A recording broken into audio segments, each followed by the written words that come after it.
ਇਹਨਾਂ ਨੇ ਦਾਜ ਦਹੇਜ ਮੰਗ ਕੇ ਲਿਆ, ਪਰ ਇਹ ਗੱਲ ਮੇਰੇ ਘਰਦਿਆਂ ਨੇ ਮੈਨੂੰ ਦੱਸੀ ਨਹੀਂ, ਕਿਉਂਕਿ ਮੈਂ ਬੜੀ ਅਸੂਲ ਵਾਲੀ ਸੀ। ਜੇ ਮੈਨੂੰ ਇਹ ਪਤਾ ਲੱਗਦਾ ਤਾਂ ਮੈਂ ਕਦੀ ਮੈਰਿਜ ਨਾ ਕਰਦੀ। ਸਕੂਟਰ ਦਿੱਤਾ 77 'ਚ, ਮੱਝਾਂ ਦਿੱਤੀਆਂ, 35 ਤੋਲੇ ਮੈਨੂੰ ਸੋਨਾ ਪਾਇਆ, ਬਹੁਤ ਵੱਡੀਆਂ ਪੇਟੀਆਂ ਲੱਦ ਕੇ ਸਮਾਨ ਦੀਆਂ ਭਰ ਕੇ ਦਿੱਤੀਆਂ। ਜਿਹੜੇ ਆਦਮੀ ਖੁਦ ਮੰਗ ਕੇ ਦਾਜ ਲੈ ਰਹੇ ਸੀ, ਉਹ ਕਹਿੰਦੇ ਨੇ ਜਦੋਂ ਬੱਚੇ ਛੋਟੇ ਹੀ ਸੀ ਕਹਿਣਾ ਸ਼ੁਰੂ ਕਰਤਾ, ਹੁਣ ਮੈਂ ਨਾ ਦਾਜ ਦੇਣਾ ਤੇ ਨਾ ਲੈਣਾ। ਘਰ ਵੀ ਲੈਣਾ ਪਿਆ, ਪਲੋਟ ਲੈਣਾ ਪਿਆ। ਉਹਦੇ ਲਈ ਮੈਂ ਆਪਣੇ ਘਰਦਿਆਂ ਤੋਂ ਵੀ ਜ਼ਮੀਨ 'ਚੋਂ ਹਿੱਸਾ ਲਿਆ, ਉਹਦੇ ਨਾਲ ਮੈਂ ਪਲੋਟ ਲਿਆ 500 ਗਜ਼ ਦਾ, ਪਰ ਇਹਨਾਂ ਨੇ ਨਾ ਆਪਣੇ ਕਰਾ ਲਿਆ। ਜੋ ਇੱਕ ਪਤਨੀ ਨੂੰ ਮਿਲਣਾ ਚਾਹੀਦਾ ਸੀ ਉਹ ਮੈਨੂੰ ਕਦੀ ਵੀ ਨਹੀਂ ਮਿਲਿਆ। ਤੁਸੀਂ ਮੰਨੋਗੇ ਕਦੀ ਮੈਨੂੰ ਇੱਕ ਗਿੱਠ ਕੱਪੜਾ ਅਜੇ ਤੱਕ ਨਹੀਂ ਲੈ ਕੇ ਦਿੱਤਾ, ਔਰ ਇੱਕ ਮੁੱਠੀ ਅਨਾਜ ਦੀ ਨਹੀਂ ਲਿਆ ਕੇ ਦਿੱਤੀ ਘਰ। ਤੁਸੀਂ ਮੰਨੋਗੇ ਮੈਂ ਆਪਣੇ ਪੈਰੈਂਟਸ ਤੋਂ ਲਿਆ ਕੇ ਅਨਾਜ ਖਾਧਾ, ਘਰ ਦਾ ਰਾਸ਼ਨ ਲਿਆਂਦਾ, ਅਤੇ ਉੱਥੋਂ ਹੀ ਲਿਆ ਕੇ ਮੈਂ ਲੀੜੇ ਕੱਪੜੇ ਦੇ ਲਈ ਪੈਸੇ ਲਿਆਉਂਦੀ ਰਹੀ, ਅਤੇ ਉਸ ਪੈਸੇ ਨਾਲ ਇਹਨਾਂ ਨੇ ਫਿਰ ਬੁੱਕ ਛਪਵਾ ਲਈ।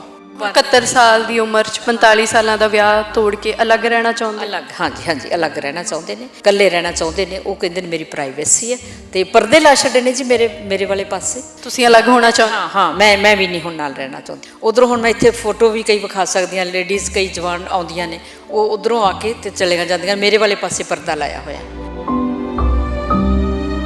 ਅਤੇ ਉਹਨੂੰ ਕਿਸੇ ਨਾਲ ਇਸ ਕਰਕੇ ਪਿਆਰ ਨਹੀਂ, ਉਹਨੂੰ ਸਿਰਫ ਪੈਸੇ ਨਾਲ ਪਿਆਰ ਹੈ, ਅਤੇ ਜਾਂ ਇਲੀਗਲ ਜਿਹੜੀਆਂ ਕਾਰਵਾਈਆਂ ਉਹਦੀਆਂ ਨੇ, ਜਿਹੜੀ ਜੋ ਵੀ ਕਰਦਾ ਹੈ ਉਹਦੇ ਨਾਲ। ਬਹੁਤ ਜਿਹੜੀਆਂ ਖਰਾਬ ਗੱਲਾਂ ਨੇ, ਖਰਾਬ ਆਦਤਾਂ ਨੇ, ਇਸ ਕਰਕੇ ਬੱਚੇ ਨਹੀਂ ਨੇੜੇ ਲਾਉਂਦਾ, ਇਸ ਕਰਕੇ ਬੱਚੇ ਆਉਣ ਵੀ ਨਾ।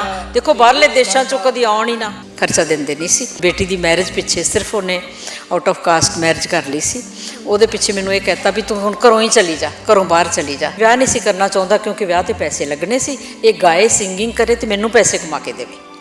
ਲਾਲਚ ਜਿਹੜਾ ਸੀ ਉਹਦਾ ਸਿਰੇ ਦਾ ਲਾਲਚ ਹੈ। ਇੱਕ ਦੁਨੀਆ ਦਾ ਇਹ ਪਿਓ ਹੈ ਜਿਹਨੇ ਅਜੇ ਤੱਕ ਆਪਣੀ ਬੇਟੀ ਨੂੰ 1 ਰੁਪਈਆ ਸ਼ਗਨ ਨਹੀਂ ਪਾਇਆ, ਇੱਕੋ ਇੱਕ ਪਿਓ ਹੈ। ਜਦੋਂ ਛੋਟੇ ਬੱਚਿਆਂ ਨੂੰ ਕੁੱਟਦੇ ਸੀ, ਮੇਰੇ ਬੇਟੇ ਨੇ ਇੱਕ ਵਾਰ ਮੈਨੂੰ ਕਿਹਾ, ਕਹਿੰਦਾ ਮਾਮਾ 3 ਸਾਲ ਦਾ ਬੱਚਾ ਕੀ ਕਸੂਰ ਕਰਦਾ ਵੀ ਉਹਨੂੰ ਇੰਨਾ ਕੁੱਟਿਆ ਜਾਵੇ। ਮੇਰਾ ਬੇਟਾ 9 ਸਾਲਾਂ ਬਾਅਦ ਅਮਰੀਕਾ ਤੋਂ ਆਇਆ, ਮੇਰੇ ਲਈ ਤਾਂ ਬੜੀ ਉਹ ਖੁਸ਼ੀ ਦਾ ਦਿਨ ਸੀ, ਪਰ ਇਹਨਾਂ ਨੇ ਉਸ ਤੋਂ ਬਾਅਦ ਵੀ ਥੋੜ੍ਹੇ ਦਿਨਾਂ ਬਾਅਦ ਉਹ 'ਤੇ ਵੀ ਪੁਲਿਸ ਬੁਲਾਉਣੀ ਸ਼ੁਰੂ ਕਰ ਦਿੱਤੀ। ਫਿਰ ਬੇਟਾ 3 ਸਾਲ ਰਿਹਾ, 3 ਸਾਲ ਇਹਨੇ ਹਰ ਰੋਜ਼ ਪੁਲਿਸ ਬੁਲਾਉਣੀ ਅਤੇ ਉਹਨੂੰ ਕਟਾਉਣਾ। 18 ਸਾਲਾਂ ਤੋਂ ਬਾਅਦ ਕਹਿੰਦਾ ਬੱਚਾ ਜਿੱਥੇ ਮਰਜ਼ੀ ਜਾਵੇ, ਘਰ ਦੇ ਅੰਦਰ ਨਹੀਂ ਆ ਸਕਦਾ। ਇਸੇ ਤਰ੍ਹਾਂ ਹੀ ਬੇਟੀ ਨੂੰ ਵੀ ਨਾ ਆਉਣ ਦਿੱਤਾ। ਤੁਸੀਂ ਇੰਨੀਆਂ ਸਦਰਾਂ ਨਾਲ ਬਣਾਇਆ, ਉਹਦੇ 'ਚ ਇੱਕ ਕਮਰਾ ਦਿੱਤਾ ਹੋਇਆ, ਸਾਈਡ 'ਤੇ ਇੱਕ ਕਮਰਾ ਹੈ, ਅਤੇ ਉਹ ਕਮਰੇ ਦੇ ਵਿੱਚੋਂ ਵੀ ਆਪ ਚੋਰੀ ਕਰ ਲਈ ਉਹਨਾਂ? ਕਮਰੇ ਦੇ ਵਿੱਚ ਉਹਨਾਂ ਨੇ ਤਾਲਾ ਤੋੜ ਕੇ ਕਮਰੇ ਦੇ ਅੰਦਰ ਆਣ ਕੇ, ਹਾਲਾਂਕਿ ਉਹਨਾਂ ਨੇ ਮੇਰਾ ਰਸਤਾ ਵੀ ਵੱਖਰਾ ਬਣਾ ਦਿੱਤਾ। ਜਦੋਂ ਮੈਂ ਕਿਹਾ ਨਾ ਵੀ ਬੇਟੀ ਦੀ ਆਪਾਂ ਪਾਰਟੀ ਕਰਕੇ ਮੈਰਿਜ ਡਿਕਲੇਅਰ ਕਰ ਦਈਏ, ਅਤੇ ਇਹਨਾਂ ਨੇ ਇੰਨੀ ਜ਼ੋਰ ਦੀ ਥੱਪੜ ਮਾਰ ਕੇ ਮੇਰਾ ਕੰਨ ਫਟ ਗਿਆ। ਉਹਦਾ PGI 'ਚ ਇਲਾਜ ਹੋਇਆ। ਫਿਰ ਉਹਨਾਂ ਨੇ ਮੇਰੀ ਉਂਗਲੀ 'ਤੇ ਸੱਟ ਮਾਰੀ, ਉਂਗਲੀ ਤੋੜ ਦਿੱਤੀ। ਇਹ ਮਰ ਕੇ ਜਿਉਣਾ ਛੱਡ ਤੇ ਬਗਾਵਤ ਕਰ ਤੇ ਟੱਕਰ ਲੈ, ਤੇਰੇ ਹਿੱਸੇ ਦੀ ਦੁਨੀਆ ਤੇ ਕਿਸੇ ਹੋਰ ਦਾ ਹੱਕ ਕਿਉਂ ਹੋਵੇ। ਦੋਸਤੋ, ਅੱਜ ਚੰਡੀਗੜ੍ਹ ਪ੍ਰੈਸ ਕਲੱਬ ਆਏ ਹਾਂ। ਇੱਕ ਐਸੀ ਕਹਾਣੀ ਦੇ ਰੂਬਰੂ ਕਰਵਾਵਾਂਗੇ ਜਿਸ ਦੇ ਵਿੱਚ 71 ਸਾਲਾਂ ਦੀ ਇੱਕ ਔਰਤ ਨੂੰ ਬਗਾਵਤ ਕਰਨੀ ਪਈ ਹੈ, ਕਿਉਂਕਿ 45 ਸਾਲ ਤੋਂ ਇੱਕ ਰਿਸ਼ਤੇ ਨੂੰ ਬੰਨੀ ਰੱਖਿਆ। ਉਸ ਦੇ ਵਿੱਚ ਕਈ ਤਰ੍ਹਾਂ ਦੇ ਤਸ਼ੱਦਦ ਸੀਗੇ, ਚਾਹੇ ਉਹਦੇ 'ਚ ਕੁੱਟਮਾਰ ਹੋ ਰਹੀ ਸੀਗੀ, ਚਾਹੇ ਉਹਦੇ ਵਿੱਚ ਘਰ ਦੇ ਵਿੱਚੋਂ ਕਦੀ ਬਾਹਰ ਕੱਢ ਦਿੱਤਾ ਜਾਂਦਾ ਸੀ, ਕਦੇ ਗਾਲੀ ਗਲੋਚ ਕੀਤਾ ਜਾਂਦਾ ਸੀ, ਬੱਚਿਆਂ ਦੀ ਇੱਕ ਮਾਂ ਦੇ ਸਾਹਮਣੇ ਮਾਰ ਕੁਟਾਈ ਕੀਤੀ ਜਾਂਦੀ ਸੀ, ਪਰ ਫਿਰ ਵੀ ਇੱਕ ਔਰਤ ਘਰ ਨੂੰ ਬੰਨ੍ਹਣ ਦੀ ਕੋਸ਼ਿਸ਼ ਕਰਦੀ ਰਹੀ। ਪਰ ਅੱਜ ਉਸਦੇ ਸਬਰ ਦਾ ਬੰਨ੍ਹ ਟੁੱਟਿਆ ਆ, ਔਰ ਉਸਨੇ ਅੱਜ ਚੰਡੀਗੜ੍ਹ ਪ੍ਰੈਸ ਕਲੱਬ ਦੇ ਵਿੱਚ ਉਹ ਆਏ ਨੇ। ਬਹੁਤ ਹੀ ਜ਼ਿਆਦਾ ਸਤਿਕਾਰਤ ਸ਼ਖਸੀਅਤ ਨੇ। ਪੰਜਾਬ ਦੇ ਗਿੱਧਿਆਂ ਨੂੰ ਚੰਡੀਗੜ੍ਹ ਵਰਗੇ ਸ਼ਹਿਰ ਦੇ ਵਿੱਚ ਜਿਉਂਦਿਆਂ ਰੱਖਣ ਵਾਲੀ, ਲੋਕ ਗੀਤਾਂ ਦੀ ਲੰਬੀ ਹੇਕ ਦੇ ਲਈ ਜਾਣੇ ਜਾਣ ਵਾਲੇ ਅੱਜ ਮੇਰੇ ਨਾਲ ਮੈਮ ਹਰਭਜਨ ਕੌਰ ਢਿੱਲੋਂ ਜੀ ਮੌਜੂਦ ਨੇ, ਜਿਨ੍ਹਾਂ ਦੇ ਪਤੀ ਇਕਬਾਲ ਸਿੰਘ ਢਿੱਲੋਂ ਪਿਛਲੇ 45 ਸਾਲਾਂ ਤੋਂ ਉਹਨਾਂ 'ਤੇ ਮਾਨਸਿਕ ਤਸ਼ੱਦਦ, ਅਤੇ ਇਸ ਵੇਲੇ ਤਾਂ ਉਹਨਾਂ ਨੂੰ ਆਪਣੇ ਘਰ ਦੇ ਵਿੱਚੋਂ ਬਾਹਰ ਕੱਢਣ ਦੇ ਲਈ ਉਹਨਾਂ ਨਾਲ ਕੁੱਟਮਾਰ ਤੱਕ ਕੀਤੀ ਹੈਗੀ ਆ। ਸੋ ਮੈਮ ਮੌਜੂਦ ਹੈਗੇ ਆ, ਉਹਨਾਂ ਦੇ ਨਾਲ ਗੱਲਬਾਤ ਕਰਦੇ ਹਾਂ। ਮੈਮ, ਬਹੁਤ ਬਹੁਤ ਸਵਾਗਤ ਹੈ ਤੁਹਾਡਾ। ਜੀ, ਥੈਂਕ ਯੂ ਜੀ, ਸ਼ੁਕਰੀਆ ਬਹੁਤ ਬਹੁਤ ਜੀ। ਸੋ ਜਿਸ ਤਰ੍ਹਾਂ ਦੇ ਨਾਲ ਮੈਂ ਦੇਖਿਆ ਅੱਜ ਸਾਰਾ ਪ੍ਰੈਸ ਕਾਨਫਰੰਸ ਦੇ ਵਿੱਚ ਤੁਸੀਂ ਸਾਰੇ ਆਪਣੇ ਕਾਗਜ਼ ਔਰ ਦੱਸਿਆ ਕਿ ਕਿੰਨੀ ਵਾਰੀ ਕੋਰਟ ਤੱਕ ਗਏ ਆ, ਪੁਲਿਸ ਤੱਕ ਗਏ ਹੈਗੇ ਆ, ਪਰ ਉਹ ਬਦਲਿਆ ਨਹੀਂ। ਪਰ ਮੈਂ ਇਹ ਜਾਣਨਾ ਚਾਹੁੰਦੀ, 45 ਸਾਲ ਪਹਿਲਾਂ ਜਦੋਂ ਇਹ ਰਿਸ਼ਤਾ ਸ਼ੁਰੂ ਹੋਇਆ, ਇਹ ਵਿਆਹ ਸ਼ੁਰੂ ਹੋਇਆ, ਅਤੇ ਉਦੋਂ ਇਹਦੇ 'ਚ ਤਸ਼ੱਦਦ ਕਿੱਦਾਂ ਸ਼ੁਰੂ ਹੋਇਆ? ਸ਼ੁਰੂ 'ਚ ਤਾਂ ਜਦੋਂ ਮੈਂ ਦੇਖਿਆ, ਮੇਰੇ ਨਾਲ ਤਾਂ ਬਹੁਤ ਅੱਛੀ ਤਰ੍ਹਾਂ ਬਿਹੇਵ ਕਰਦੇ ਸੀ, ਪਰ ਆਪਣੇ ਘਰਦਿਆਂ ਨਾਲ ਲੜਾਈ ਝਗੜਾ ਕਰਦੇ ਸੀ, ਆਪਣੀ ਮਦਰ ਨਾਲ, ਭਰਾਵਾਂ ਨਾਲ, ਸਾਰਿਆਂ ਨਾਲ ਹੀ। ਪਰ ਮੈਂ ਕਿਤੇ ਇਹ ਖੰਦਸ਼ਾ ਵਿਚਾਰ ਕੀਤਾ ਕਿ ਕਦੀ ਤੂੰ ਮੇਰੇ ਨਾਲ ਤਾਂ ਨਹੀਂ ਇੱਦਾਂ ਕਰਨ ਲੱਗ ਜਾਏਗਾ, ਪਰ ਉਦੋਂ ਕਹਿੰਦੇ ਸੀ ਨਹੀਂ, ਤੂੰ ਤੇ ਰੱਬ ਵਰਗੀ ਹੈ, ਇਹ ਤਾਂ ਹੋ ਹੀ ਨਹੀਂ ਸਕਦਾ। ਸੋ ਉਦੋਂ ਨਹੀਂ ਸੀ ਇਹ ਗੱਲ ਕਰਦੇ। ਤਾਂ ਉਸ ਤੋਂ ਬਾਅਦ ਫਿਰ ਮੇਰਾ ਬੇਟਾ 9 ਕੁ ਮਹੀਨੇ ਦਾ ਸੀ ਜਦੋਂ ਇਹਨੇ ਬੇਟੇ ਨੂੰ ਕੁੱਟਣਾ ਸ਼ੁਰੂ ਕਰਤਾ, ਛੋਟੇ ਜਿਹੇ ਨੂੰ ਹੀ। 3 ਸਾਲਾਂ ਦੀ ਉਮਰ ਤੱਕ ਤਾਂ ਬਹੁਤ ਹੀ ਕੁੱਟਣ ਲੱਗ ਗਿਆ। ਉਦੋਂ ਫਿਰ ਮੈਨੂੰ ਪਤਾ ਲੱਗਾ ਵੀ ਇਹਦੇ ਅੰਦਰਲਾ ਜਿਹੜਾ ਵਹਿਸ਼ੀ ਹੈ ਉਹ ਜਾਗ ਪੈਂਦਾ ਹੈ, ਤੇ ਇਸ ਤਰ੍ਹਾਂ ਹੋਇਆ। ਫਿਰ ਤਦ ਜਦ ਸਾਡੀ ਮੈਰਿਜ ਹੋਈ, ਇਹ RST ਕਾਲਜ ਫਿਰੋਜ਼ਪੁਰ ਸੀਗੇ ਲੈਕਚਰਰ ਇੰਗਲਿਸ਼ ਦੇ, ਤੇ ਵਿਆਹ ਤੋਂ ਥੋੜ੍ਹੇ ਦਿਨ ਪਹਿਲਾਂ ਮੇਰੀ ਇਹਨਾਂ ਨੇ ਕਹਿ ਕੇ ਜੋਬ ਛੁਡਾ ਦਿੱਤੀ ਕਿ ਮੈਂ ਜੋਬ ਤਾਂ ਨਹੀਂ ਕਰਨ ਨਹੀਂ ਦੇਣੀ। ਉਹ ਹੈਗਾ ਸੀ ਗਵਰਨਮੈਂਟ ਸਕੂਲ ਸੀ, higher secondary school Bhagsar near Muktsar, ਜਿੱਥੇ ਮੈਂ ਜੋਬ ਕਰਦੀ ਸੀ। ਮੈਂ ਪੰਜਾਬੀ ਦੀ ਅਧਿਆਪਕਾ ਸੀ। ਤੁਸੀਂ ਵੀ ਗਵਰਨਮੈਂਟ ਟੀਚਰ ਸੀ? ਹਾਂਜੀ, ਮੈਂ ਜੋ ਗਵਰਨਮੈਂਟ ਟੀਚਰ ਸੀ, ਪਰ ਜੋਬ ਛੱਡਤੀ ਵਿਆਹ ਕਰਕੇ। ਇਹਨਾਂ ਦੇ ਕਹਿਣ ਤੇ ਮੈਂ ਜੋਬ ਛੱਡ ਦਿੱਤੀ, ਕਿਉਂਕਿ ਮੇਰੇ ਮਾਂ-ਬਾਪ ਵੱਲੋਂ ਮੈਨੂੰ ਇਹੀ ਹਦਾਇਤ ਸੀ ਕਿ ਜੋ ਹਸਬੈਂਡ ਕਵੇ ਉਹ ਕਰਦੇ ਜਾਓ ਤੇ ਘਰ ਸੁਖੀ ਵਸਦੇ ਨੇ, ਤੇ ਮੈਂ ਇਹ ਗੱਲ ਮੰਨ ਲਈ ਉਦੋਂ ਹੀ। ਫਿਰ ਇਹ ਮੇਰੀ ਬਹੁਤ ਵੱਡੀ ਗਲਤੀ ਸੀ। ਇਹ ਬਾਅਦ ਵਿੱਚ ਆ ਕੇ ਮੈਨੂੰ ਬੜਾ ਪਛਤਾਵਾ ਹੋਇਆ, ਬਹੁਤ ਦੁੱਖ ਆਇਆ। ਪਰ ਫਿਰ ਮੈਂ 13 ਸਾਲਾਂ ਬਾਅਦ ਜੋਬ ਕੀਤੀ, ਕਿਉਂਕਿ ਤਨਖਾਹ ਦਿੰਦਾ ਨਹੀਂ ਸੀ, ਖਰਚਾ ਦਿੰਦਾ ਨਹੀਂ ਸੀ। ਫਿਰ ਮੈਂ ਆਪਣੇ ਪੈਰੈਂਟਸ ਤੋਂ ਲੈ ਕੇ ਗੁਜ਼ਾਰਾ ਕਰਦੀ ਰਹੀ ਕਿੰਨੇ ਸਾਲ। ਜੋਬ ਛਡਾਤੀ ਤੇ ਖਰਚਾ ਦੇਣਾ ਨਹੀਂ, ਖਰਚਾ ਦਿੰਦੇ ਨਹੀਂ ਸੀ। ਫਿਰ ਮੈਂ ਆਪਣੇ ਪੈਰੈਂਟਸ ਤੋਂ ਹੀ ਰਾਸ਼ਨ, ਪੈਸੇ, ਕੱਪੜੇ, ਹਰ ਚੀਜ਼ ਲਿਆ ਕੇ ਦਿੰਦੀ ਰਹੀ। ਬਲਕਿ ਇਹਦੀ ਕਿਤਾਬ ਛਪਾਉਣ ਲਈ ਮੈਂ 10,000 ਰੁਪਇਆ ਵੀ ਲਿਆ ਕੇ ਦਿੱਤਾ। ਇਹਦੀ ਪਹਿਲੀ ਪੋਇਟਰੀ ਦੀ ਬੁੱਕ ਛਪਾਈ। ਤੁਹਾਡੇ ਪਤੀ ਇਕਬਾਲ ਸਿੰਘ ਢਿੱਲੋਂ, ਮੈਂ ਇੱਕ ਚੀਜ਼ ਇੱਥੇ ਜ਼ਰੂਰ ਦੱਸਣਾ ਚਾਹਾਂ ਕਿ ਜਦੋਂ ਅਸੀਂ ਉਹਨਾਂ ਦਾ ਕਰੀਅਰ ਦੇਖਦੇ ਹਾਂ ਜਾਂ ਜਦੋਂ ਅਸੀਂ ਉਹਨਾਂ ਦੇ ਨਾਲ ਜੁੜੇ ਲੋਕਾਂ ਨੂੰ ਮਿਲਦੇ ਹੈਗੇ ਆ, ਇੱਕ ਪੋਇਟ ਨੇ, ਉਹ ਬੜੀ ਸਾਹਿਤਕ ਪਰਸਨੈਲਿਟੀ ਵਜੋਂ ਉਹ ਸਮਾਜ ਦੇ ਵਿੱਚ ਵਿਚਰਦੇ ਨੇ। ਪਰ ਇੱਕ ਉਹ ਚਿਹਰਾ ਆ ਜਿਹਦੇ ਤੋਂ ਸਿਰਫ ਮੈਮ ਹਰਭਜਨ ਕੌਰ ਢਿੱਲੋਂ ਹੀ ਵਾਕਫ ਹੈਗੇ ਨੇ।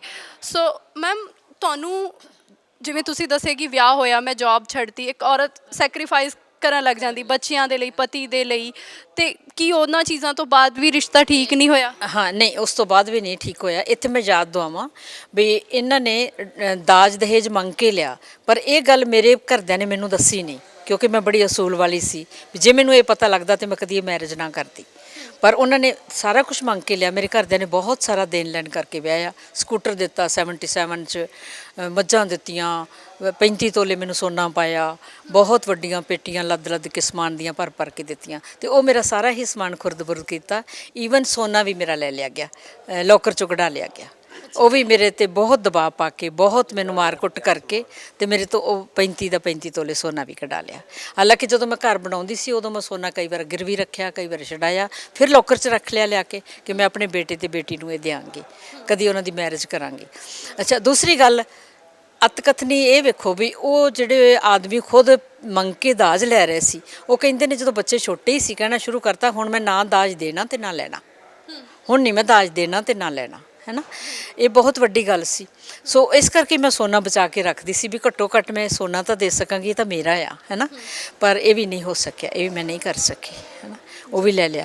ਫਿਰ ਐਂਡ 'ਤੇ ਫਿਰ ਕਾਰ ਲੈ ਕੇ ਦਿੱਤੀ ਮੇਰੇ ਘਰਦਿਆਂ ਨੇ। ਕਹਿੰਦੇ ਮੈਂ ਜਦੋਂ ਯੂਨੀਵਰਸਿਟੀ ਦੇ ਵਿੱਚ ਡਾਇਰੈਕਟਰ ਆਉਣਾ ਸੀ, ਉਹਦੇ ਵਿੱਚ ਵੀ ਮੇਰੇ ਘਰਦਿਆਂ ਨੇ ਹੈਲਪ ਕੀਤੀ ਮੇਰੀ, ਅਤੇ ਐਜ਼ ਡਾਇਰੈਕਟਰ ਦੀ ਇੱਥੇ ਅਪੋਇੰਟਮੈਂਟ ਹੋ ਗਈ। ਤਾਂ ਦੇ ਬੜੇ ਸੀ। ਮੈਂ ਫਿਰ ਸੋਚਿਆ ਸੀ ਵੀ ਸ਼ਾਇਦ ਇਹਨਾਂ ਦਾ ਲਾਲਚੀਪਨ ਹੁਣ ਖਤਮ ਹੋ ਜਾਏਗਾ, ਕਿਉਂਕਿ ਐਡੀ ਵੱਡੀ ਮਨਪਸੰਦ ਜੋਬ ਮਿਲ ਗਈ ਅਤੇ ਬਹੁਤ ਅੱਛਾ ਸੀ। ਮੇਰਾ ਵੀ ਮਾਨ ਸਨਮਾਨ ਸੀ ਇਸ ਗੱਲ ਵਿੱਚ, ਮੈਂ ਡਾਇਰੈਕਟਰ ਦੀ ਵਾਈਫ ਆ, ਅਤੇ ਮੈਂ ਫੀਲ ਕਰਦੀ ਸੀ, ਪ੍ਰਾਊਡ ਫੀਲ ਕਰਦੀ ਸੀ।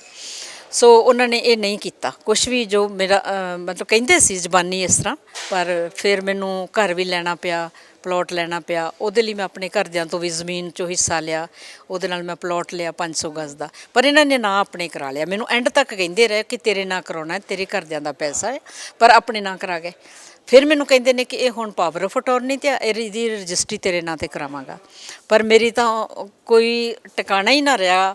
ਇੰਨੀ ਮਤਲਬ ਹੈਰਾਨੀ ਮੈਨੂੰ ਹੋਈ ਜਿਸ ਦਿਨ ਮੈਨੂੰ ਕਹਿ ਦਿੱਤਾ ਬੱਚੇ ਨੇ, ਬੇਟੀ ਦੀ ਮੈਰਿਜ ਪਿੱਛੇ, ਸਿਰਫ ਉਹਨੇ ਆਊਟ ਆਫ ਕਾਸਟ ਮੈਰਿਜ ਕਰ ਲਈ ਸੀ, ਉਹਦੇ ਪਿੱਛੇ ਮੈਨੂੰ ਇਹ ਕਹਿ ਦਿੱਤਾ ਵੀ ਤੂੰ ਹੁਣ ਘਰੋਂ ਹੀ ਚਲੀ ਜਾ, ਘਰੋਂ ਬਾਹਰ ਚਲੀ ਜਾ, ਇਹ ਤੇਰਾ ਘਰ ਨਹੀਂ ਗਾ, ਅਤੇ ਹੁਣ ਆਪਾਂ ਚੱਲ ਅਤੇ ਅਚਲ ਜਾਇਦਾਦ 'ਚੋਂ ਇੱਕ ਦੂਜੇ ਤੋਂ ਕੁਛ ਨਹੀਂ ਮੰਗਾਂਗੇ। ਕਿਉਂਕਿ ਸੋਨਾ ਵੀ ਲੈ ਲਿਆ ਗਿਆ, ਕਾਰਾਂ ਵੀ ਦੋਵੇਂ ਆਪਣੇ ਨਾਂ ਸੀ ਅਤੇ ਘਰ ਵੀ ਆਪਣੇ ਨਾਂ ਸੀ। ਫਿਰ ਮੈਨੂੰ ਬੜੇ ਆਰਾਮ ਨਾਲ ਹੀ ਕਹਿ ਦਿੱਤਾ ਹੁਣ ਦੋਵੇਂ ਆਪਾਂ ਚੱਲ ਅਤੇ ਅਚਲ ਜਾਇਦਾਦ 'ਚੋਂ ਇੱਕ ਦੂਜੇ ਤੋਂ ਕੁਛ ਨਹੀਂ ਮੰਗਾਂਗੇ, ਅਤੇ ਤੂੰ ਜਾ ਕੇ ਬਾਹਰ ਕਿਸੇ ਕਿਰਾਏ ਦੇ ਘਰ ਵਿੱਚ ਰਹਿ ਲੈ, ਕਮਰਾ ਲੈ ਕੇ ਰਹਿ ਲਾ, ਅਤੇ ਮੈਂ ਤਾਂ ਇੱਥੇ ਦੁੱਖ ਸੁੱਖ ਜੋ ਮੈਨੂੰ ਸਹਿਣਾ ਪਿਆ ਸਹਿ ਲਾਂਗੀ। ਫਿਰ ਬੇਟਾ 3 ਸਾਲ ਰਿਹਾ। 3 ਸਾਲ ਇਹਨੇ ਹਰ ਰੋਜ਼ ਪੁਲਿਸ ਬੁਲਾਉਣੀ ਅਤੇ ਉਹਨੂੰ ਕਟਾਉਣਾ, ਮਤਲਬ ਉਹਨੂੰ ਟੌਰਚਰ ਕਰਨਾ, ਮਤਲਬ ਆਪਣੇ ਬੇਟੇ ਨੂੰ ਹਾਂ, ਨਹੀਂ ਮਾਰ ਨਹੀਂ ਸੀ ਸਕਦਾ, ਉਦੋਂ ਤਾਂ ਜਵਾਨ ਹੋ ਗਿਆ ਸੀ, ਪਹਿਲਾਂ ਮਾਰਦਾ ਰਿਹਾ ਬਹੁਤ। ਫਿਰ ਉਹਨੂੰ ਪੁਲਿਸ ਨੂੰ ਬੁਲਾ ਕੇ ਕਦੀ ਵੀ ਇਹਨੇ ਆਹ ਨਹੀਂ ਕੀਤਾ, ਇਹ ਇੱਧਰ ਚਲਾ ਗਿਆ, ਇੰਜ ਕਿਸੇ ਨੇ ਤਾਰ ਖਿੱਚ ਲਈ, ਕੋਈ ਇੰਜ ਮਤਲਬ ਗਲਤ ਗੱਲਾਂ ਨਾਲ ਕਿਸੇ ਨੂੰ ਨਾਲ ਲਿਆ ਕੇ ਖਾਣਾ ਖਾ ਲਿਆ ਘਰ, ਇਹ ਮੇਰਾ ਘਰ, ਇੱਥੇ ਤੂੰ ਅੰਦਰ ਨਹੀਂ ਆ ਸਕਦਾ। 18 ਸਾਲਾਂ ਤੋਂ ਬਾਅਦ ਕਹਿੰਦਾ ਬੱਚਾ ਜਿੱਥੇ ਮਰਜ਼ੀ ਜਾਵੇ ਘਰ ਦੇ ਅੰਦਰ ਨਹੀਂ ਆ ਸਕਦਾ। ਇਸੇ ਤਰ੍ਹਾਂ ਹੀ ਬੇਟੀ ਨੂੰ ਵੀ ਨਾ ਆਉਣ ਦਿੱਤਾ। ਉਹਦਾ ਛੋਟਾ ਜਿਹਾ ਬੇਟਾ ਸੀ, ਜਦੋਂ ਉਹ ਆਈ ਮੇਰੇ ਘਰ ਪਹਿਲੀ ਵਾਰ ਲੈ ਕੇ ਛੋਟੇ ਬੱਚੇ ਨੂੰ, ਮੈਂ ਉਦੋਂ ਵੀ ਇਹਨਾਂ ਨੂੰ ਲੁਭਾਉਣ ਦੀ ਬੜੀ ਕੋਸ਼ਿਸ਼ ਕੀਤੀ, ਇਕਬਾਲ ਜੀ ਤੁਸੀਂ ਨਾਨਾ ਬਣ ਗਏ ਹੋ, ਬੁਲਾਉਣ ਦੀ ਕੋਸ਼ਿਸ਼ ਕੀਤੀ ਵੀ ਰਿਲੇਸ਼ਨ ਠੀਕ ਹੋ ਜਾਣ ਬੇਟੀ ਨਾਲ, ਪਰ ਨਹੀਂ, ਬੇਟੀ ਤੇ ਅਟੈਕ ਕਰਤਾ, ਛੋਟੇ ਜਿਹੇ ਬੇਟੇ ਤੇ ਅਟੈਕ ਕਰਤਾ। ਫਿਰ ਪੁਲਿਸ ਬੁਲਾ ਲਈ, ਚੀਜ਼ਾਂ ਭੰਨ ਤੋੜ ਕੇ ਕਿ ਇਹਨਾਂ ਨੇ ਮੇਰੇ ਤੇ ਅਟੈਕ ਕੀਤਾ। ਤਾਂ ਪੁਲਿਸ ਆਈ, ਉਹਨਾਂ ਨੇ ਕਿਹਾ ਆਪੇ ਸਿਰ ਮਾਰ ਲਿਆ ਕੰਧ ਨਾਲ। ਫਿਰ ਪੁਲਿਸ ਨੇ ਉਹੀ ਲਿਆ ਵੀ ਇਹਨੇ ਆਪੇ ਹੀ ਇਹ ਕੀਤਾ। ਤੇ ਫਿਰ ਉਹਨਾਂ ਨੇ ਕਿਹਾ ਵੀ ਬੱਚੇ ਤੇਰੇ ਨੇ ਤੇ ਜਾਣ ਕਿੱਥੇ, ਹੈ ਨਾ, ਕਿੱਥੇ ਜਾਣ, ਤੇ ਨਹੀਂ, ਪਰ ਉਹ ਸਾਰਾ ਕੁਝ ਫਿਰ ਬਸ ਫਿਰ ਤਾਂ ਤਸ਼ੱਦਦ ਦੀਆਂ ਜਿਹੜੀਆਂ ਸੀ ਹੱਦਾਂ ਹੀ ਵੱਧ ਗਈਆਂ। ਤੁਸੀਂ ਇੰਨੇ ਪੜ੍ਹੇ ਲਿਖੇ ਸੀਗੇ, ਪਹਿਲਾਂ ਸਰਕਾਰੀ ਜੌਬ ਕਰ ਰਹੇ ਸੀਗੇ, ਕਾਲਜਸ ਦੇ ਵਿੱਚ ਤੁਸੀਂ ਕੁੜੀਆਂ ਨੂੰ ਗਿੱਧਾ ਸਿਖਾਉਂਦੇ, ਉਹਨਾਂ ਨੂੰ ਬੇਬਾਕ ਬਣਾਉਂਦੇ, ਆਪ ਤੁਸੀਂ ਇਹ ਸਾਰਾ ਕੁਝ, ਇੰਨਾ ਮਾਨਸਿਕ ਤਸ਼ੱਦਦ ਤੁਸੀਂ ਕਿਉਂ ਸਹਿੰਦੇ ਰਹੇ? ਤੁਸੀਂ ਜੌਬ 'ਤੇ ਸੀ, ਪੜ੍ਹੇ ਲਿਖੇ ਸੀ, ਲਾਈਫ 'ਚ ਕੁਝ ਵੀ ਕਰ ਸਕਦੇ ਸੀ, ਕਿਉਂ ਤੁਸੀਂ ਇਹ ਸਾਰਾ ਕੁਝ ਬਰਦਾਸ਼ਤ ਕਰਨਾ ਕਿਉਂ ਚੁਣਿਆ? ਸਭ ਤੋਂ ਪਹਿਲਾਂ ਤਾਂ ਮੈਂ ਇੱਕ ਧੀ ਦੀ ਬਾਂਸ ਸੀ, ਮੈਨੂੰ ਇੰਝ ਸੀ ਮੈਂ ਆਪਣੀ ਬੇਟੀ ਦਾ ਕਿਸੇ ਅੱਛੇ ਘਰ ਅੱਛਾ ਵਾਰ ਵੇਖ ਕੇ ਰਿਸ਼ਤਾ ਕਰਾਂਗੀ। ਤੇ ਇਹ ਜੇ ਸਾਡੀ ਫੈਮਿਲੀ ਲਾਈਫ ਇੱਦਾਂ ਹੋਏਗੀ, ਟੁੱਟੇਗੀ, ਤੇ ਉਹਦਾ ਬੱਚੀ 'ਤੇ ਅਸਰ ਹੋਏਗਾ। ਮੇਰੀ ਬੱਚੀ ਨੂੰ ਸਮਾਜ ਦੇ ਵਿੱਚ ਉਹ ਰੁਤਬਾ ਨਹੀਂ ਮਿਲੇਗਾ ਜੋ ਮਿਲਣਾ ਚਾਹੀਦਾ ਸੀ। ਮੇਰੀ ਬੇਟੀ ਬੜੀ ਪਿਆਰੀ ਸੀ, ਸਿੰਗਰ ਸੀ, ਬਹੁਤ ਅੱਛੀ। ਮੈਂ ਇਸ ਕਰਕੇ ਬੱਚਿਆਂ ਪਿੱਛੇ ਮਾਂ ਬਹੁਤ ਕੁਝ ਜਰ ਜਾਂਦੀ ਹੈ, ਸੋ ਇਹ ਮੈਂ ਵੀ ਜਰਦੀ ਰਹੀ। ਫਿਰ ਮੈਨੂੰ ਬਹੁਤ ਉਮੀਦ ਸੀ ਜਦੋਂ ਸ਼ਾਦੀ ਹੋ ਜਾਏਗੀ, ਕੁੜਮਾਚਾਰੀ ਰਿਸ਼ਤਿਆਂ ਦੀ ਇੱਧਰੋਂ ਉੱਧਰੋਂ ਪ੍ਰੈਸ਼ਰ ਹੋਏਗਾ, ਫਿਰ ਮੇਰਾ ਹਸਬੈਂਡ ਸ਼ਾਇਦ ਠੀਕ ਹੀ ਹੋ ਜਾਵੇ, ਹੈ ਨਾ, ਮੈਨੂੰ ਇਹ ਉਮੀਦ ਸੀ। ਇਸ ਉਮੀਦ ਨਾਲ ਮੈਂ ਫਿਰ ਜਦੋਂ ਘਰ ਬਣਾ ਲਿਆ, ਮੈਨੂੰ ਇੰਝ ਸੀ ਵੀ ਹੁਣ ਮੈਂ ਇੰਨਾ ਪੈਸਾ ਲਾ ਕੇ ਇੰਨੀ ਮੁਸ਼ਕਿਲ ਨਾਲ ਮੈਂ ਘਰ ਬਣਾਇਆ, ਤੇ ਇਹ ਮੈਂ ਘਰ ਕਿਸ ਤਰ੍ਹਾਂ ਛੱਡ ਕੇ ਜਾਵਾਂ, ਤੇ ਕਿੱਥੇ ਜਾਵਾਂ ਇਸ ਉਮਰ ਦੇ ਵਿੱਚ। ਸੋ ਇਸ ਤਰ੍ਹਾਂ ਹੀ ਮੈਂ ਨਾ ਉਮੀਦ ਨਾਲ ਹੀ ਚੱਲਦੀ ਰਹੀ ਕਿ ਹੁਣ ਠੀਕ ਹੁੰਦਾ, ਹੁਣ ਠੀਕ ਹੁੰਦਾ, ਪਰ ਕਦੀ ਉਹ ਵੇਲਾ ਆਇਆ ਨਾ, ਕਦੀ ਵਕਤ ਨਹੀਂ ਆਇਆ ਉਹ। ਤਾਂ ਹੁਣ ਉਹਨਾਂ ਦਾ ਜਿਹੜਾ ਤਸ਼ੱਦਦ ਕਰਨ ਦੀ ਉਹ ਸੀ, ਉਹ ਵੱਧਦੀ ਗਈ। ਹੁਣ ਤੁਹਾਡੇ ਨਾਲ ਕਿਵੇਂ ਨੇ? ਜਿਵੇਂ ਤੁਸੀਂ ਲੇਟੈਸਟ ਜਿਹੜੀ ਕੰਪਲੇਨ ਦਿੱਤੀ ਹੈਗੀ ਕਿ ਤੁਹਾਨੂੰ ਘਰ ਦੇ ਵਿੱਚ, ਉਹ ਘਰ ਜਿਹੜਾ ਤੁਸੀਂ ਇੰਨੀਆਂ ਸਦਰਾਂ ਨਾਲ ਬਣਾਇਆ, ਉਹਦੇ 'ਚ ਇੱਕ ਕਮਰਾ ਦਿੱਤਾ ਹੋਇਆ, ਸਾਈਡ ਤੇ ਇੱਕ ਕਮਰਾ ਹੈ, ਤੇ ਉਹ ਕਮਰੇ ਦੇ ਵਿੱਚੋਂ ਵੀ ਆਪ ਚੋਰੀ ਕਰ ਲਈ ਉਹਨਾਂ ਨੇ? ਕਮਰੇ ਦੇ ਵਿੱਚ ਉਹਨਾਂ ਨੇ ਤਾਲਾ ਤੋੜ ਕੇ ਕਮਰੇ ਦੇ ਅੰਦਰ ਆਣ ਕੇ, ਹਾਲਾਂਕਿ ਉਹਨਾਂ ਨੇ ਮੇਰਾ ਰਸਤਾ ਵੀ ਵੱਖਰਾ ਬਣਾ ਦਿੱਤਾ ਹੈ, ਉਧਰੋਂ ਆਣ ਕੇ ਉਧਰੋਂ ਆਣ ਕੇ ਮੇਰੇ ਵਾਲੇ ਪਾਸੇ ਤਾਲਾ ਤੋੜਿਆ, ਫਿਰ ਉੱਥੇ ਬੈਠ ਕੇ ਵੀਡੀਓਜ਼ ਬਣਾਈਆਂ, ਫੋਟੋਗ੍ਰਾਫੀ ਕੀਤੀ, ਤੇ ਉੱਥੋਂ ਸਮਾਨ ਚੋਰੀ ਕੀਤਾ, ਚੁੱਕ ਲਿਆ ਸਮਾਨ ਮੇਰਾ ਜਿਹੜਾ ਸੀ ਕੀਮਤੀ ਸਮਾਨ, ਜਿੰਨਾ ਕੁ ਵੀ ਮੈਂ ਹੁਣ ਤੱਕ ਜੁਟਾ ਸਕੀ ਸੀ। ਪਹਿਲਾਂ ਤਾਂ ਸਾਰਾ ਕੁਝ ਛੱਡ ਕੇ ਆ ਗਈ ਸੀ, ਫਿਰ ਉਹ ਚਲਾ ਗਿਆ, ਸਮਾਨ ਵੀ ਸਾਰਾ ਚਲਾ ਗਿਆ।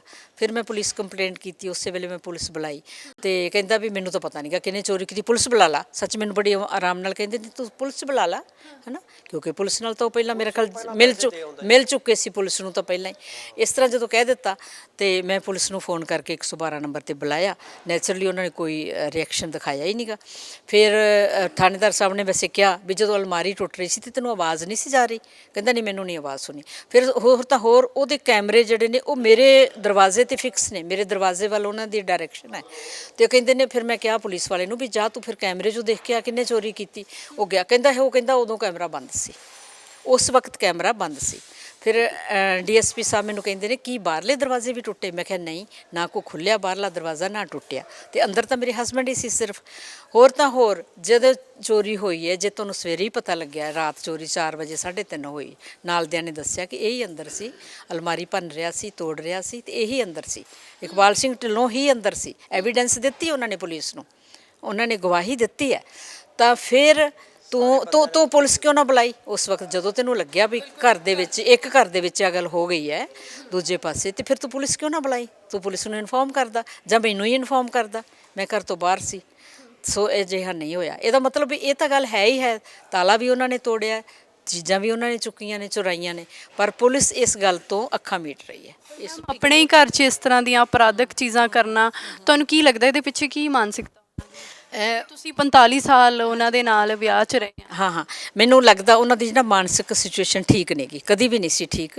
ਤੇ ਸੋ ਮੈਂ ਉਹਦੇ 'ਤੇ ਪਰਦਾ ਪਾਉਂਦੀ ਰਹੀ, ਇਹ ਮੇਰੀ ਗਲਤੀ ਹੈ ਬਹੁਤ ਵੱਡੀ। ਜਦੋਂ ਛੋਟੇ ਬੱਚਿਆਂ ਨੂੰ ਕੁੱਟਦੇ ਸੀ, ਮੇਰੇ ਬੇਟੇ ਨੇ ਇੱਕ ਵਾਰ ਮੈਨੂੰ ਕਿਹਾ, ਕਹਿੰਦਾ ਮਾਮਾ 3 ਸਾਲ ਦਾ ਬੱਚਾ ਕੀ ਕਸੂਰ ਕਰਦਾ ਵੀ ਉਹਨੂੰ ਇੰਨਾ ਕੁੱਟਿਆ ਜਾਵੇ, ਇੱਕ ਲਾਈਨ ਮਾਰਨ 'ਤੇ, ਕਾਗਜ਼ 'ਤੇ ਲਾਈਨ ਮਾਰਨ ਤੋਂ ਕੁੱਟਣਾ, ਖੂਨ ਕੱਢ ਦੇਣਾ ਬੱਚੇ ਦਾ ਇੱਦਾਂ। ਫਿਰ ਬੇਟੀ 'ਤੇ ਇੰਨਾ ਤਸ਼ੱਦਦ ਕਰਨਾ, ਇੰਨਾ ਤੂੰ ਇੰਨੇ ਵਜੇ ਉੱਠ ਕੇ ਗਾ, ਇੰਨੇ ਵਜੇ ਉੱਠ ਕੇ ਤੂੰ ਰਿਆਜ਼ ਕਰ, ਤੂੰ ਫਿਰ ਹੁਣ ਤੂੰ ਗਾਏਂਗੀ ਅਤੇ ਮੈਨੂੰ ਉਹਦੇ ਨਾਲ ਲਤਾ ਮੰਗੇਸ਼ਕਰ ਨੇ ਕਿਹੜਾ ਵਿਆਹ ਕੀਤਾ ਸੀ, ਤੂੰ ਵਿਆਹ ਨਾ ਕਰ ਜਦੋਂ ਜਵਾਨ ਹੋ ਗਈ। ਹੁਣ ਉਹਦਾ ਬਚਪਨ ਵੀ ਖਰਾਬ ਕਰਤਾ ਵਿਚਾਰੀ ਦਾ ਅਤੇ ਜਵਾਨੀ ਵੀ ਖਰਾਬ ਕਰ ਦਿੱਤੀ। ਬਹੁਤ ਟੌਰਚਰ ਦਿੱਤਾ ਮੇਰੀ ਬੇਟੀ ਨੂੰ ਵੀ, ਮੇਰੇ ਬੱਚਿਆਂ ਨੂੰ ਵੀ।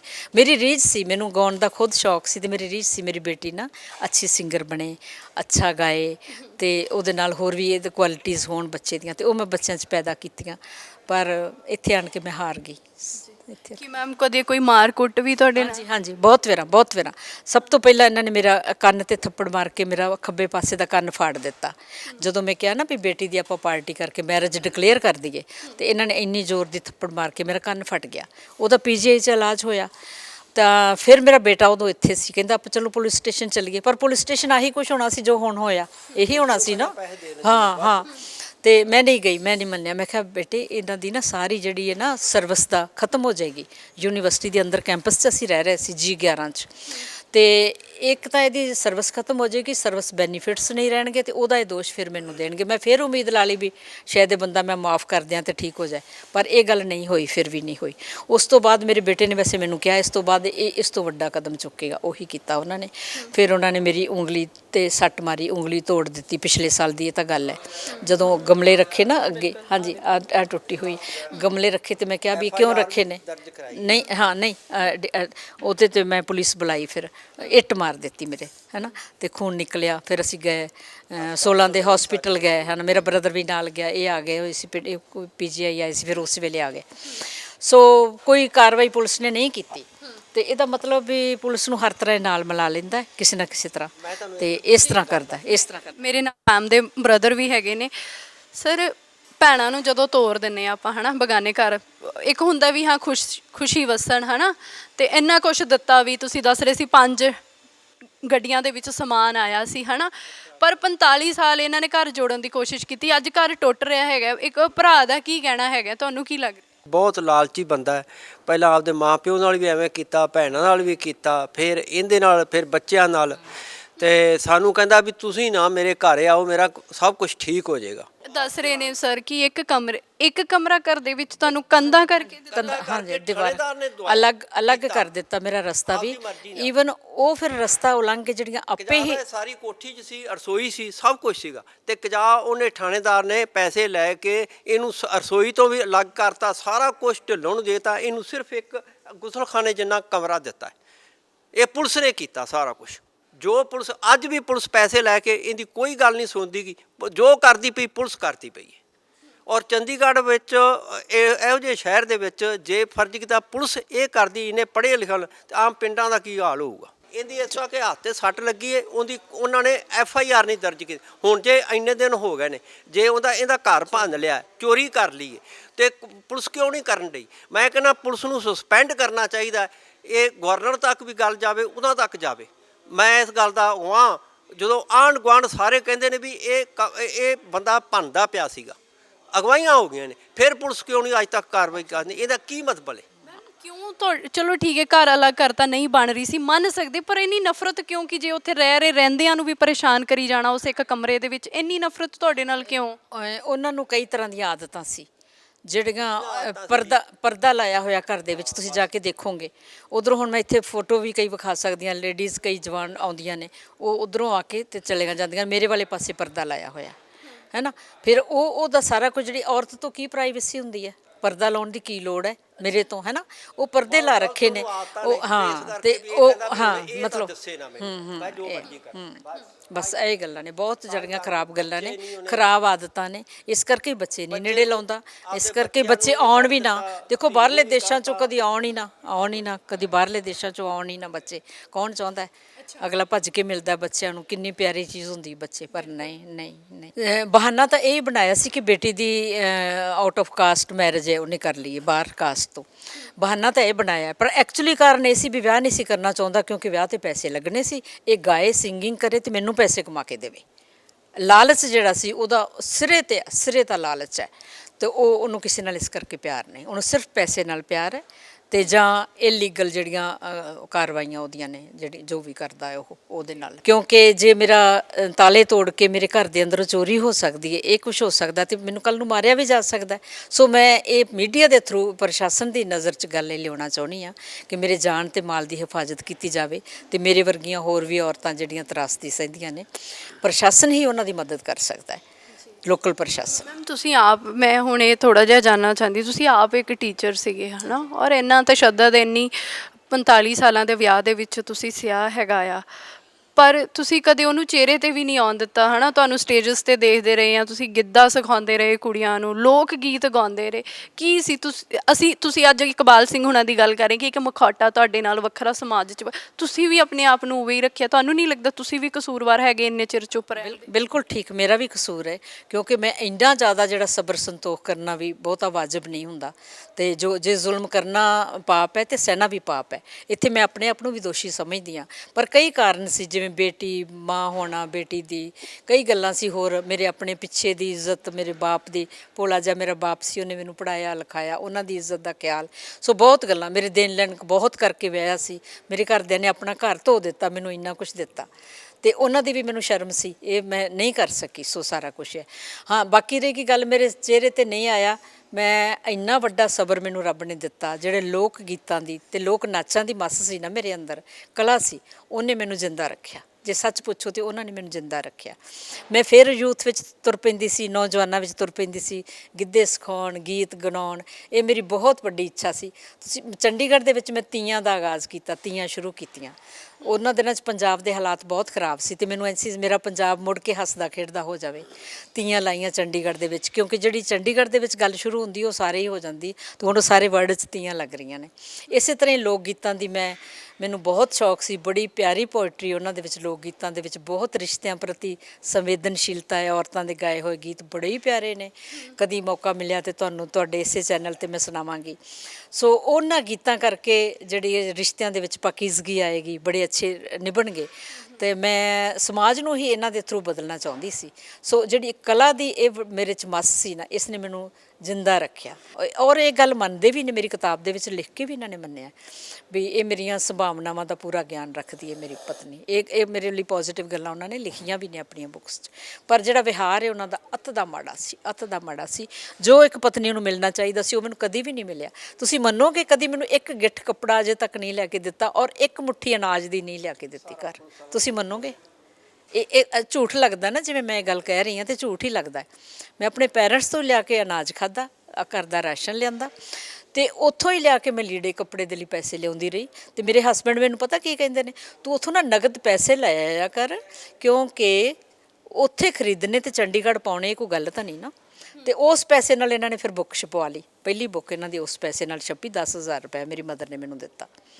ਤੇ ਉਸ ਤੋਂ ਬਾਅਦ ਅਸੀਂ ਇੱਕ ਪਲਾਟ ਖਰੀਦਿਆ, ਉਹਦੇ ਲਈ ਮੇਰੀ ਮਦਰ ਨੇ ਮੈਨੂੰ 15,000 ਰੁਪਏ ਦਿੱਤਾ। ਉਹ ਇਹਨਾਂ ਨੇ 15,000 ਦਾ ਇੱਕ ਪਲਾਟ ਪੜਚ ਖਰੀਦ ਲਿਆ, ਉਹ ਵੀ ਆਪਣੇ ਨਾਂ ਹੀ ਕਰਾਇਆ, ਪਰ ਮੇਰੀ ਮਦਰ ਦਾ ਉਹ ਪੈਸਾ ਸੀ। ਹਾਂ, ਤੇ 60,000 ਦਾ ਵੇਚ ਲਿਆ। ਫਿਰ ਉਹ 60,000 ਦਾ ਵੇਚ ਲਿਆ। ਨਹੀਂ, ਉਹ ਮੋਰਨੀ ਵਾਲਾ ਹੋਰ ਹੈ। ਉਹ ਉੱਥੇ ਸਾਡੀ ਸਾਂਝੀ ਇਨਕਮ ਲੱਗੀ। ਮੈਨੂੰ ਸਕੂਲ ਤੋਂ ਕੁਛ ਏਰੀਅਰ ਮਿਲਿਆ 3.5 ਲੱਖ ਦਾ, ਕੁਛ ਇਹਨੂੰ ਮਿਲਿਆ ਸੀ, ਉਹਦੇ ਨਾਲ ਅਸੀਂ ਮੋਰਨੀ ਇੱਕ ਕਰ ਲਿਆ। ਪਰ ਹੁਣ ਇਕੱਲੇ ਹੀ ਵੇਚ ਕੇ ਆ ਗਏ ਨੇ ਤੇ ਉਹਨਾਂ ਕੋਲ ਹੀ ਪੈਸਾ, ਉਹ ਪੈਸਾ ਮਿਸਯੂਜ਼ ਹੋ ਰਿਹਾ ਹੁਣ। ਪੈਸੇ ਨਾਲ ਜ਼ਿਆਦਾ ਪਿਆਰ ਹੈ ਹਨਾ, ਰਿਸ਼ਤਿਆਂ ਤੋਂ ਵੱਧ। ਸਿਰਫ ਪੈਸੇ ਨਾਲ, ਹੋਰ ਕਾਸੇ ਨਾਲ ਪਿਆਰ ਹੀ ਨਹੀਂ, ਸਿਰਫ ਪੈਸੇ ਨਾਲ ਹੀ ਪਿਆਰ ਹੈ, ਕਿਸੇ ਰਿਸ਼ਤੇ ਨਾਲ ਪਿਆਰ। ਕਿਸੇ ਬੱਚੇ ਨੂੰ ਨਾ ਦਿਆਂ, ਮੈਂ ਆਪਦੀ ਧੀ ਤੇ ਨਾ ਲਾਵਾਂ। ਧੀ ਦੇ ਵਿਆਹ ਦੇ ਉੱਤੇ ਇਹਨੇ 200 ਰੁਪਈਆ ਸਗਨ ਨਹੀਂ ਦਿੱਤਾ, ਤੇ ਉੱਥੋਂ ਖਾ ਪੀ ਕੇ ਆ ਗਿਆ। ਉੱਥੇ ਵਿਆਹ ਵਿੱਚ ਜਿਹੜੀ ਪਾਰਟੀ ਦੇ ਉਹ ਵੀ ਪੈਸੇ ਅਸੀਂ ਦਿੱਤੇ, ਨਾਨਕਿਆਂ ਨੇ, ਇਹਨੇ ਨਹੀਂ ਦਿੱਤਾ ਕੁਛ। ਇਹ ਠੀਕ ਗੱਲ, ਬਿਲਕੁਲ ਠੀਕ ਹੈ। 1 ਰੁਪਈਆ ਸ਼ਗਨ। ਮੈਨੂੰ ਇਹ ਕਹਿੰਦਾ, ਇਹਦਾ ਵਕੀਲ ਕਹਿੰਦਾ ਆ, ਜੱਜ ਸਾਹਿਬ, ਇਹਨੇ ਨਾ ਕਾਫੀ ਪੈਸਾ ਇਕਬਾਲ ਜੀ ਨੇ ਵਿਆਹ ਤੇ ਬੱਚਿਆਂ ਦੀ ਤੇ ਬਾਹਰ ਭੇਜਣ ਤੇ ਲਾਤਾ। ਮੈਂ ਕਿਹਾ ਬਿਲਕੁਲ ਗਲਤ ਹੈ। ਮੈਂ ਕਿਹਾ ਇੱਕ ਦੁਨੀਆ ਦਾ ਇਹ ਪਿਓ ਹੈ ਜਿਹਨੇ ਅਜੇ ਤੱਕ ਆਪਣੀ ਬੇਟੀ ਨੂੰ 1 ਰੁਪਈਆ ਸ਼ਗਨ ਨਹੀਂ ਪਾਇਆ, ਇੱਕੋ ਇੱਕ ਪਿਓ ਆ। ਤੁਸੀਂ ਮੰਨੋਗੇ, ਇਸ ਤਰ੍ਹਾਂ ਦੀ ਪਰਸਨੈਲਿਟੀ ਪੈਦਾ ਹੀ ਨਹੀਂ ਹੋਰ ਹੋਈ ਦੁਨੀਆ 'ਚ, ਤੇ ਨਾ ਹੋਵੇਗੀ, ਮੈਨੂੰ ਨਹੀਂ ਲੱਗਦਾ। ਹਾਂ, ਇੱਦਾਂ ਦੀ, ਕਿਉਂਕਿ ਨਹੀਂ ਤਾਂ ਨਾ ਪੰਛੀ ਵੀ ਹੈ ਨਾ, ਆਪਣੇ ਘਰ ਤਿਨਕਾ ਲਿਆ ਕੇ ਬੱਚਿਆਂ ਦੇ ਮੂੰਹ 'ਚ ਪਾਉਂਦੇ ਨੇ। ਪੰਛੀ ਵੀ, ਉਹਨਾਂ 'ਚ ਨੈਚੁਰਲ ਪ੍ਰਵਿਰਤੀ ਹੈ। 71 ਸਾਲ ਦੀ ਉਮਰ 'ਚ 45 ਸਾਲਾਂ ਦਾ ਵਿਆਹ ਤੋੜ ਕੇ ਅਲੱਗ ਰਹਿਣਾ ਚਾਹੁੰਦੇ? ਅਲੱਗ, ਹਾਂਜੀ, ਅਲੱਗ ਰਹਿਣਾ ਚਾਹੁੰਦੇ ਨੇ, ਇਕੱਲੇ ਰਹਿਣਾ ਚਾਹੁੰਦੇ ਨੇ। ਉਹ ਕਹਿੰਦੇ ਨੇ ਮੇਰੀ ਪ੍ਰਾਈਵੇਸੀ ਹੈ, ਤੇ ਪਰਦੇ ਲਾ ਛੱਡੇ ਨੇ ਜੀ ਮੇਰੇ ਵਾਲੇ ਪਾਸੇ। ਪਰਦੇ ਦੋ ਪਰਦੇ ਕੱਪੜੇ। ਤੁਸੀਂ ਕੀ ਚਾਹੁੰਦੇ ਹੋ? ਤੁਸੀਂ ਅਲੱਗ ਹੋਣਾ ਚਾਹੁੰਦੇ ਹਾਂ ਹਾਂ, ਮੈਂ ਵੀ ਨਹੀਂ ਹੁਣ ਨਾਲ ਰਹਿਣਾ ਚਾਹੁੰਦੀ, ਬਿਲਕੁਲ ਨਹੀਂ ਨਾਲ ਰਹਿਣਾ ਚਾਹੁੰਦੀ ਮੈਂ ਵੀ। ਹਿੱਸਾ ਕਿਉਂਕਿ ਬਣਦਾ ਉਹ ਇਹਨੂੰ ਕਿਉਂਕਿ ਉਹ ਹੋ? ਤੁਹਾਡੇ ਨਾਲ ਨੇ? ਹਾਂਜੀ, ਬੱਚੇ ਮੇਰੇ ਨਾਲ ਨੇ। ਹਾਂ, ਜੇ ਮੈਂ ਨਾਲ ਰਵਾਂਗੀ ਤੇ ਮੈਨੂੰ ਕਿਸੇ ਵੇਲੇ ਵੀ ਮਾਰ ਸਕਦਾ ਹੈ। ਤੁਸੀਂ ਮੰਨੋਗੇ ਇਹੋ ਜਿਹੀਆਂ ਗੱਲਾਂ ਇਹ ਬੇਟੀ ਦੇ ਬਾਰੇ ਵੀ ਕਹਿ ਚੁੱਕਾ ਹੈ। ਇੱਕ ਪੋਲੀਟੀਕਲ ਲੀਡਰ ਦੀ ਬੇਟੀ ਦਾ ਉਦੋਂ ਤਦ ਹੋਇਆ ਸੀ, ਸਭ ਦੇ ਨਜ਼ਰ 'ਚ ਉਹ ਹੈ ਨਾ। ਉਸੇ ਤਰ੍ਹਾਂ ਹੀ ਮੈਨੂੰ ਕਹਿੰਦਾ ਵੀ ਆਪਾਂ ਇਦਾਂ ਕਰ ਦਿੰਦੇ ਜੇ ਤੂੰ ਮੇਰਾ ਸਾਥ ਦਿੰਦੀ, ਆਪਣੀ ਬੇਟੀ ਨਾਲ ਆਪਾਂ ਇਦਾਂ ਕਰ ਦਿੰਦੇ ਜੇ ਤੂੰ ਮੇਰਾ ਸਾਥ ਦਿੰਦੀ। ਦੱਸੋ ਮੈਨੂੰ ਕਿਉਂ ਛੱਡੇਗਾ ਹੈ ਨਾ। ਜੇ ਮੈਂ ਹੁਣ ਨਾਲ ਰਵਾਂਗੀ ਤੇ ਮੇਰੀ ਤਾਂ ਜਾਨ ਦਾ ਖਤਰਾ ਹੈ ਨਾ ਮੈਨੂੰ, ਕਿਉਂਕਿ ਪ੍ਰਵਿਰਤੀ ਹੈ ਨਾ ਉਸਦੀ, ਹੈ ਨਾ। ਹਾਂਜੀ, ਹੋਰ ਸਾਡੇ ਨਾਲ ਦਾ ਘਰ ਇੱਕ ਹੈ, ਉਹ ਉਹਨਾਂ ਦੀਆਂ ਪਸ਼ੂਆਂ ਨੂੰ ਪੋਇਜ਼ਨ ਪਾਤਾ ਜਾ ਕੇ। ਇਹ ਪ੍ਰਵਿਰਤੀ ਹੈ। ਉਹ ਬੇਸ਼ੱਕ ਤੁਸੀਂ ਪੁੱਛ ਸਕਦੇ ਹੋ, ਜਾ ਕੇ ਪੁੱਛ ਸਕਦੇ ਹੋ, ਇਹ ਗੱਲ ਸਾਰੀ ਗਲੀ ਗੁਆਂਢ ਨੂੰ ਪਤਾ ਹੈ। ਪੋਇਜ਼ਨ ਪਾ ਦਿੱਤਾ ਮੱਝਾਂ ਨੂੰ, ਤੇ ਮੱਝਾਂ ਮਰ ਗਈਆਂ, ਗਾਵਾਂ ਮਰ ਗਈਆਂ, ਤੇ ਗੁਰਦੁਆਰੇ ਜਾ ਕੇ ਝੂਠੀ ਕਸਮ ਚੁੱਕ ਗਿਆ। ਇਹ ਤੁਸੀਂ ਉੱਥੋਂ ਪੁੱਛ ਸਕਦੇ ਹੋ ਬਿਲਕੁਲ। ਤੇ ਜੇ ਮੈਨੂੰ ਕੁਝ ਹੋ ਜਾਂਦਾ ਹੈ, ਮੈਂ ਅੱਜ ਮੀਡੀਆ ਦੇ ਸਾਹਮਣੇ ਆਈ ਹਾਂ, ਜੇ ਮੈਨੂੰ ਕੁਝ ਹੋ ਜਾਂਦਾ ਹੈ ਤੇ ਮੇਰੀ ਜਿਹੜੀ ਹੈ ਉਹ ਜ਼ਿੰਮੇਵਾਰੀ ਜਿਹੜੀ ਹੈ ਮੇਰੇ ਉਹ ਪ੍ਰਸ਼ਾਸਨ ਦੀ ਹੋਵੇਗੀ, ਤੇ ਮੇਰੇ ਹਸਬੈਂਡ ਇਕਬਾਲ ਸਿੰਘ ਢਿੱਲੋਂ ਦੀ ਹੋਵੇਗੀ। ਜੇ ਚੰਡੀਗੜ੍ਹ ਵਰਗੇ ਸ਼ਹਿਰ ਦੇ ਵਿੱਚ ਬਾਰ-ਬਾਰ ਜਾ ਕੇ ਪੁਲਿਸ ਦੇ ਕੋਲ ਜਾਣਾ ਪੈ ਰਿਹਾ ਤੇ ਪੁਲਿਸ ਆਪਣੀ ਜੇਬ ਦੇ ਵਿੱਚ ਪੈਸੇ ਪਾ ਕੇ ਡਕਾਰ ਕੇ ਉਹਨਾਂ ਨੂੰ ਕਿਸੇ ਔਰਤ ਦੇ ਹੱਕ ਦੀ ਗੱਲ ਨਹੀਂ ਕਰਦੀ, ਤੇ ਫਿਰ ਜਿਹੜੇ ਆਮ ਥਾਣੇ ਨੇ ਜਾਂ ਜਿਹੜੇ ਪੰਜਾਬ ਦੇ ਪਿੰਡਾਂ ਦੇ ਥਾਣੇ ਨੇ ਉੱਥੇ ਔਰਤਾਂ ਦੇ ਨਾਲ ਕੀ ਕੁਝ ਹੁੰਦਾ ਹੋਏਗਾ, ਉਹ ਆਪਣੇ ਆਪ 'ਚ ਸੋਚਣ ਦੀ ਗੱਲ ਹੈ। ਮਹਿਲਾ ਮੰਡਲ ਬਣੇ ਨੇ, ਹਰ ਵਾਰੀ ਕਹਿ ਦਿੱਤਾ ਜਾਂਦਾ ਜੀ ਘਰ ਵਸਾ ਲਓ, ਪਰ ਇੱਕ ਔਰਤ ਨੇ 45 ਸਾਲ ਘਰ ਨੂੰ ਦਿੱਤੇ ਨੇ ਤੇ ਫਿਰ ਵੀ ਉਹ ਘਰ ਨਹੀਂ ਵਸਦਾ। ਉੱਥੇ ਔਰਤ ਕਿੱਥੇ ਗੁਨੇਗਾਰ ਹੈਗੀ ਹੈ, ਇਹ ਸਮਾਜ ਨੂੰ ਜ਼ਰੂਰ ਸੋਚਣਾ ਚਾਹੀਦਾ। ਸੋ ਇਹ ਕਹਾਣੀ ਤੁਹਾਡੇ ਰੂਬਰੂ ਲੈ ਕੇ ਆਉਣ ਦਾ ਇੰਨਾ ਹੀ ਸੀਗਾ ਕਿ ਔਰਤ ਅੱਜ ਵੀ ਬਹੁਤ ਕੁਝ ਸਹਿ ਰਹੀ ਹੈ, ਚਾਹੇ ਉਹ ਚੰਡੀਗੜ੍ਹ 'ਚ ਬੈਠੀ ਹੈ ਤੇ ਚਾਹੇ ਉਹ ਪੰਜਾਬ ਦੇ ਇੱਕ ਪਿੰਡ 'ਚ ਬੈਠੀ ਹੈਗੀ ਹੈ। ਪਰ ਫਿਲਹਾਲ ਦੇ ਲਈ ਇੰਨਾ ਹੀ। ਰੋਜ਼ਾਨਾ ਸਪੋਕਸਮੈਨ TV ਤੇ ਦੇਖ ਰਹੇ ਸੀ ਤੁਸੀਂ, ਔਰ ਇਸ ਵੇਲੇ ਮੈਨੂੰ ਦਿਓ ਆਗਿਆ। ਧੰਨਵਾਦ।